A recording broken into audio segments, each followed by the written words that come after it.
بات سمجھ میں آ رہی ہے میری؟ اللہ چاہتا ہے صحابہ کو خدا کہہ رہے ہیں کہ پہلے صحابہ کے پیچھے چلو. یاد رکھو ہم اہل سنت والجماعت ہیں. ہم کون ہیں؟ بولو یار, تھی تپے بیٹھے ہو, سردی تو مل لگنی چاہیے, میں بھی کمنا چاہیے. ہم کون ہیں؟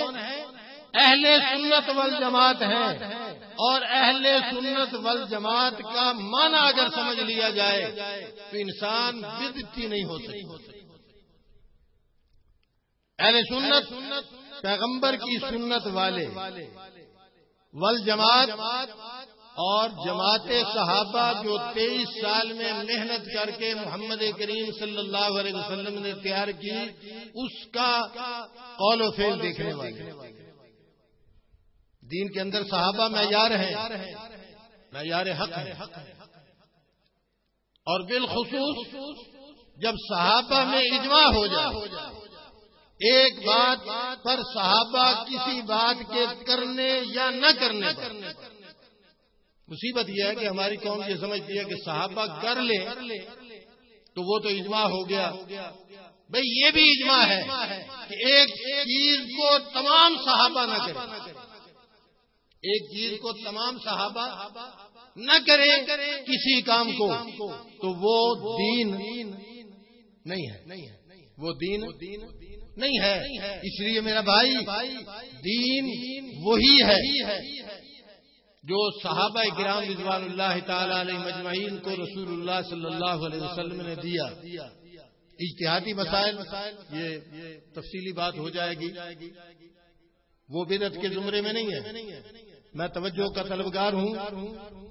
ایک بات کہتا ہوں کہ صحابہ کرام کون ہیں.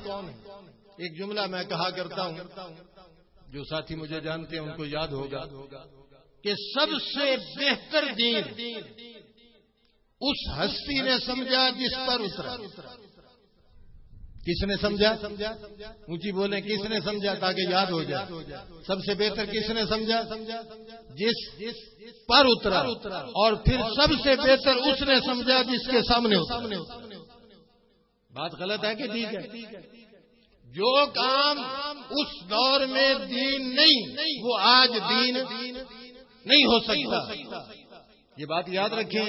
اگر یہ بات آپ نے سمجھ لی, ایک مولوی ایک بات کہہ دیتے کہ جی ایک بدعت چنگی ہوتی ہے, ایک بدعت پیڑی ہوتی ہے. ایک بدعت حسنہ ہوتی ہے, ایک بدعت سیئہ ہوتی ہے. میں اس کی نفی نہیں کرتا, وضاحت کرتا. بدعت حسنہ کیا ہے اور بدعت سیئہ کیا ہے, سادہ زبان کے اندر بات سمجھا کے رخصت چاہوں گا. ایک ہے دین کے لیے کسی کام کا ایجاد کرنا, بات سمجھے. ایک ہے دین کے لیے کسی کام کا ایجاد کرنا, اور ایک ہے دین میں دین سمجھ کر کسی کام کا ایجاد کرنا. دونوں کا زمین و آسمان کا فرق ہے. دیکھیں ہم ذمہ دار ہیں. ہمارے آج سے 20, 25, 30 سال پیچھے چلے جاؤ تو یہ ہل جو ہے, ہم ہل کے لیے بیل استعمال کرتے تھے. جی بیل استعمال کرتے. اس وقت بیل استعمال ہوتا تھا, اور بیل کے استعمال کا ذکر قرآن کے اندر بھی موجود ہے, سورہ بقرہ کے اندر. رفتہ رفتہ آج زمانہ آ گیا. جب بیل کا استعمال ہوتا تھا تو بیج گندم کا ڈلتا تھا یا بھکڑے کا؟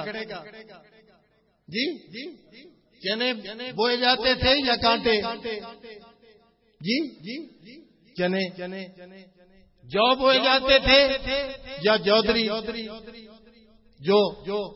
تو جب بیل چلتے تھے اس وقت بھی جڑی بوٹیوں کو ہم تلف کرتے تھے کہ نہیں کرتے؟ تو بیل چلانا یہ بوائی کے لیے تھا تاکہ عام آدمی بھی سمجھ لے. پڑھے لکھے حضرات تو سمجھدار ہوتے ہیں, بعض ایسے بھی ہوتے ہیں ان جلسوں کے. بیل چلانا کھیتی کو بونے کے لیے تھا لیکن اس کھیتی کو بونے کے بعد پانی لگانے کے بعد جو جڑی بوٹیاں آ جاتی تھیں اس دور کے اندر بھی ہم انہیں طلب کرتے تھے. فرق اتنا ہے کہ آج ان بوٹیوں کو طلب کرنے کے لیے ایسی ادویات آ چکی ہے محکمہ زراعت نے. اس وقت ہماری مائیں بہنیں جانوروں کو چارہ بھی ڈال لیتی تھی اور گندم کے اندر سے جناب اب بھی کہیں کہیں ہے تو وہ جڑی بوٹیاں برداشت. بات کو سمجھے, اس وقت بیل کی بوائی, بلکہ ہمارے چکوال میں نے ان علاقوں میں دیکھا, چکوال تلا گانگین علاقوں میں بعض دفعہ ایک گائے ایک گدھا, بڑے ترقی یافتہ لوگ ہیں, یہ بھی ہوتا تھا. ہمارے پنجاب کے اندر اس طرف چلے جائیں آپ پنڈی بٹیاں حافظ آباد, تو ہمارے لوگ جو ہیں وہ جھوٹیاں کٹے ان سے بوائی کرتے, اونٹ سے بوائی ہوتی, جانوروں سے ہوتی تھی. لیکن اس وقت کی بوائی کے اندر یہ ذریعہ تھا فصل گاڑنے کا. کیا تھا؟ ذریعہ تھا فصل گاڑنے کا, اور فصل اس وقت بھی گندم ہی بوئی جاتی تھی. اور آج ذریعہ کیا ہے؟ کیا ہے؟ ٹریکٹر ہے. تو آج ٹریکٹر سے بوائی ہوتی ہے, شاید کل کچھ اور ہو جائے. والخیل والبغال والحمیر لترکبوها وزینہ ویخلق ما لا تعلمون. نہیں پتا کہ آئندہ اللہ پاک انسان کو عقل دے اور وہ کچھ اور ذرائع نکال لے. تو جو بھی ذریعہ نکلے گا فصل وہی ہوگی. فصل پہلے کشتیوں کے ساتھ ہمارے حافظ آباد کے لوگ دریا کے کنارے پہ آلو لگاتے تھے, پھر جناب علی ٹریکٹر کے ساتھ. اب ایک مشین آ گئی ہے 4-5 ہزار لاکھ کی, جو اس کے اندر آلو ڈال دو اور وہ چلتی رہتی ہے, آلو کے بننے بھی بنتے رہتے ہیں اور جناب علی آلو بھی گاڑے جاتے ہیں. تو گاڑے اب بھی آلو جاتے ہیں, جب کسی کے ساتھ گاڑے جاتے تھے اس وقت بھی.